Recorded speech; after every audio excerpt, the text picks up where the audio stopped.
இன்னொரு வசனத்திலே அல்லாஹ் கூறுகின்றான், லகத் ஜாஅகும் ரசூலும் மின் அன்ஃபுசிகும் அஸீஸ் அஸீஸுன் அலைஹி மா அனித்தும் ஹரீஸுன் அலைக்கும் பில் முஃமினீன ரഊஃபுர் ரஹீம்.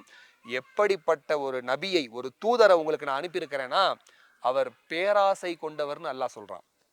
பேராசை கொண்டவர்னா என்ன? ஒவ்வொருத்தருக்கு ஒவ்வொரு விஷயத்தின் மேல பேராசை இருக்கும்ல. பெண்கள்னா பெரும்பாலும் ஒரு சிலருக்கு நகை மேல பேராசை இருக்கும். ஆண்கள்னா பணத்தின் மேல பேராசை, பதவியின் மீது பேராசை, இப்படி நிறைய சொல்லலாம். ஆனா ஸல்லல்லாஹு அலைஹி வஸல்லம் அவர்களுக்கு இருந்த பேராசை என்னன்னா, மூமின்கள் மீது பேராசை கொண்டவர்கள். ஹரீசுன் அலைக்கும் பில் முஃமினீன். தன்னுடைய உம்மத்துல, என்னுடைய உம்மத்துல இருக்கக்கூடிய எல்லோரும் சொர்க்கத்திற்கு செல்ல வேண்டும் என்று மூமின்கள் மீது பேராசை கொண்டவர்கள் இறுதி தூதர் ஸல்லல்லாஹு அலைஹி வஸல்லம் அவர்கள்.